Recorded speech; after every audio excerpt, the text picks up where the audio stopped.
అందరికీ నమస్తే. గత 15 రోజులుగా మన భారతదేశానికి పాకిస్తాన్కి మధ్య జరుగుతున్నటువంటి ఉత్కంఠ పోరాటం కావచ్చు, ఉద్రిక్తకరమైనటువంటి పరిస్థితులు కావచ్చు. సో ఇవన్నీ కూడా మనం చూసినాం. డైరెక్ట్ గా వచ్చేసి ఉగ్రవాదులు 4 మంది మనోళ్ళని కాల్చి పడేసి కొంత అలజడి సృష్టించారు. మనోళ్ళు చనిపోయినరు. ఈ నేపథ్యంలో మనం కూడా స్టార్ట్ చేసినాం. ఇక్కడికి వెళ్ళి స్టార్ట్ చేయడంతో పాటు డైరెక్ట్ స్పాట్ పెట్టినాం. 21 స్థావరాలకి స్పాట్ పెట్టినాం. ఎక్కడెక్కడి నుంచి వెళ్ళి జవాన్లు ఉన్నారో వాళ్ళందరినీ కూడా మీరంతా లీవ్లు తీసేసుకొని రావాలి. రాష్ట్రాలన్నింటినీ కూడా అప్రమత్తం చేసింది కేంద్రం.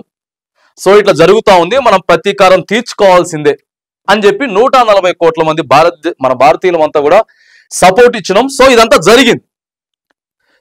ఆపరేషన్ సింధూర్ని సక్సెస్ఫుల్ గా పూర్తి చేసుకున్నాం. అక్కడ ఒక 100 మంది దాదాపుగా ఉగ్రవాదుల్ని మనం హతం చేసినాం. పాకిస్తాన్ వాళ్ళకి ఓ రకంగా వణుకు పుట్టించినాం. కానీ అక్కడ ఉగ్రవాదులు చనిపోతే ఇక్కడ మన సైనికులు కూడా చనిపోయారు. మన సైనికులు దాదాపుగా 7 మంది చనిపోయారు. 7 మంది సైనికులు చనిపోయినరు. ఆ తర్వాత చాలా ఇదంతా కూడా జరిగింది. జరుగుతున్నటువంటి నేపథ్యంలో మనం చాలా IPL క్యాన్సిల్ చేసుకున్నాము. తర్వాత పంజాబ్ లో మొత్తం లైట్స్ అన్ని ఆఫ్ చేసుకున్నాం. నైట్ పూట లైట్స్ అన్ని ఆఫ్ చేసుకున్నాం. ఇట్లా రకరకాలుగా జరుగుతున్నటువంటి నేపథ్యంలో మనం అసలు తగ్గేదే లేదు. సైన్యానికి పూర్తిగా మద్దతు ఇస్తా ఉన్నాం. సో సైన్యానికి పూర్తిగా ఫ్రీడమ్ ఇస్తా ఉన్నాం అని అంటే ఏకదంగా రాత్రి 1:30 తర్వాత 25 నిమిషాల్లో ఆపరేషన్ సింధూర్ని కంప్లీట్ చేసిండ్రు. మాక్సిమం ఇదంతా కూడా జరిగింది. దానికి సంబంధించి అసలు ఏం జరిగింది, ఎట్లా జరిగింది అనేటటువంటి విషయాన్ని నిన్న భారత ప్రధానమంత్రి నరేంద్ర మోదీ గారు మరి జాతిని ఉద్దేశించి, దేశ ప్రజలను ఉద్దేశించి నిన్న ప్రసంగం కూడా చెప్పిండ్రు. ఎందుకంటే ఆయనకున్నటువంటి బాధ్యతగా ఖచ్చితంగా చెప్పాల. ఇగో ఎట్లా జరిగింది, ఏం జరిగింది, ఎందుకు జరిగింది అనేది సో చెప్తా ఉంటే దేశం యావత్తు కూడా ప్రశంసలు కురిపించేటటువంటి ప్రయత్నం.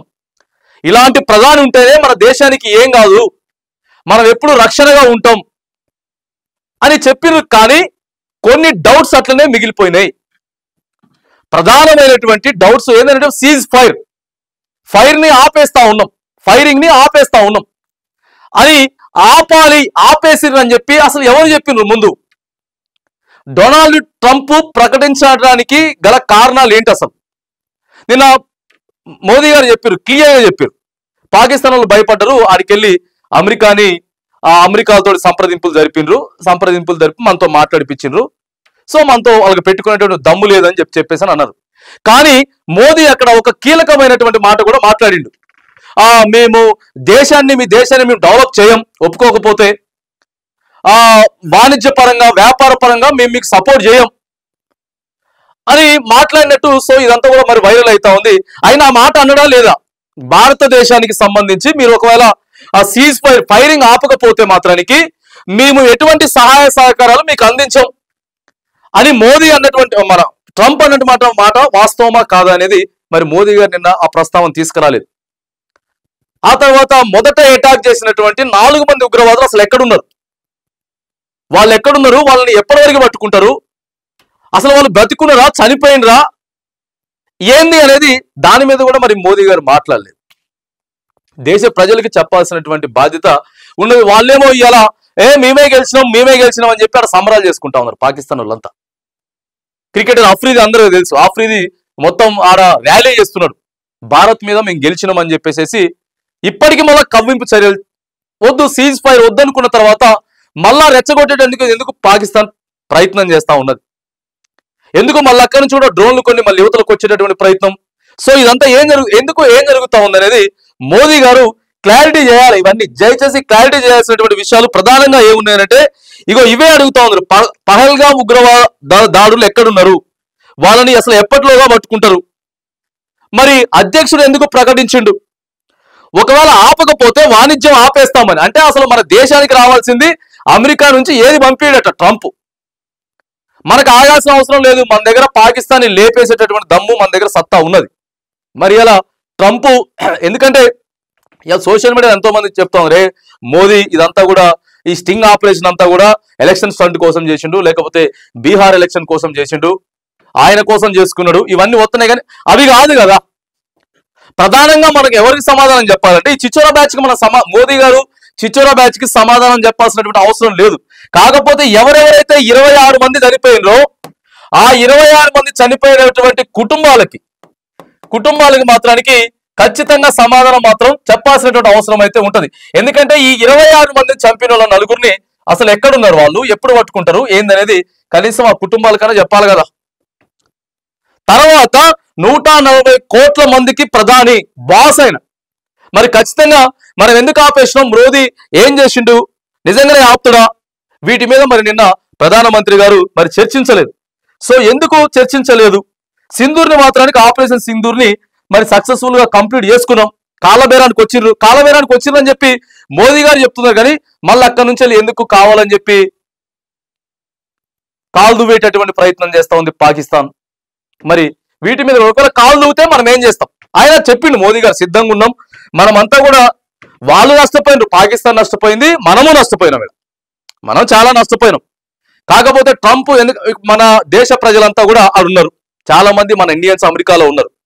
అమెరికాలో ఉన్నటువంటి నేపథ్యంలో మరి వాళ్ళకి సంబంధించి అరే అక్కడ మనం ఆపకపోతే ట్రంప్ అక్కడ వాళ్ళని ఏమైనా ఇబ్బంది పెడతారా, మన భారతీయులు ఏమైనా ఇబ్బంది పెట్టే అవకాశం ఉందా? సో వీటన్నిటి మీద ఆలోచన చేస్తే చేయొచ్చు. కానీ ప్రధానంగా ఉగ్రవాదుల పరిస్థితి ఏంది, వాళ్ళని ఎప్పుడు పట్టుకుంటారు అనేది కూడా కొంత చర్చ పెట్టాలి.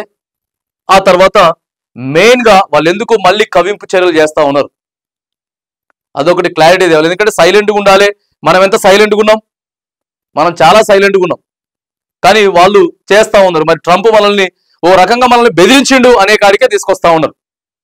కాబట్టి నిన్న మోదీ గారు మాట్లాడితే ప్రపంచం మొత్తం చూసింది. ఇలా పాకిస్తాన్ ప్రధాని చూస్తాడు, ట్రంప్ చూస్తాడు, ఇంకొకరు అన్ని కూడా చూస్తారు. సో అలాంటప్పుడు ఈ రెండు విషయాలు కూడా మాట్లాడితే దేశ ప్రజలు కొంత సంతృప్తిగా ఉండేటోళ్ళు. సో అన్ని మనం పర్ఫెక్ట్ గా చేసినాం, వాళ్ళ దగ్గర నుంచి మిసైల్స్ వస్తా ఉన్నాయి, డ్రోన్స్ వస్తా ఉన్నాయి, వాటిని తిప్పి కొట్టినాం, అన్ని కూడా రైట్ పర్ఫెక్ట్గా ఉన్నాయి. కానీ ఇలా జవాన్లు చనిపోయినరు, అమాయకులు చనిపోయినరు, మన దగ్గర కూడా వాళ్ళు కేవలం ఉగ్రవాదులే చనిపోయారు. మనం వేరే వాళ్ళ మిలిటరీ మీద కానీ లేకపోతే అక్కడ సామాన్య ప్రజల మీద మనం అటాక్ చేయలేదు, కానీ వాళ్ళు మన సామాన్య ప్రజల మీదకి అటాక్ చేసిండ్రు, మన జవాన్ల మీద అటాక్ చేసిండ్రు. ఇట్లా చాలా కూడా జరిగినాయి, మనకు కూడా ఎంతో నష్టం వచ్చింది. మరి ఈ క్రమంలో మరి పాకిస్తాన్కి మనకి సంప్రదింపులు జరిపినటువంటి ట్రంప్ ఏం చెప్పినాడు, మనల్ని బెదిరించేటటువంటి ప్రయత్నం చేసిండు. అసలు వీటన్నిటి మీద కూడా మరి కొంత మరి మోదీ గారు అయితే క్లారిటీ ఇవ్వాలని చెప్పేసి నెటిజన్లు, సో భారతీయులే కొంత క్వశ్చనింగ్ కూడా చేస్తున్నటువంటి సందర్భం అయితే ఉంది. ఏదేమైనా కానీ ఆపరేషన్ అయితే సక్సెస్ఫుల్ కంప్లీట్ చేశారు. ఇంకొకటి వీటన్నిటికీ సమాధానాలు మరి రావాలి అని అంటే మాత్రానికి కనీసం ఒక వారం రోజుల పాటు ఎంతమంది అయితే ఎంపీలు ఉన్నారో కేవలం ఆపరేషన్ సింధూర్ మీద పాకిస్తాన్కి మనకు జరిగినటువంటి ఘర్షణ ఏదైతే ఉందో వీటి మీద ఒక వారం రోజుల పాటు ప్రత్యేకమైన సమావేశాలు పార్లమెంట్ లో నిర్వహిస్తే క్వశ్చనింగ్ వస్తుంది. క్వశ్చనింగ్ వచ్చినప్పుడు యువతల నుంచి మనం ఆన్సర్ ఇచ్చేటటువంటి, ఎందుకంటే ఇది చాలా పెద్ద ఆపరేషన్, అన్ని కూడా స్తంభించిపోయేటటువంటి పరిస్థితి వచ్చింది. సో మరి ఆ సీజ్ ఫైర్ అయిన తర్వాత కూడా ఇప్పటికీ మరి మనం పంజాబ్ లో ఎందుకు అదే అడుగుతా ఉన్నాం, పంజాబ్ లో ఇంకా ఎందుకు బ్లాక్అవుట్ అంటే మొత్తం చీకట్లుగా ఇంకా ఎందుకు మనం ఎందుకుంటా ఉన్నాం?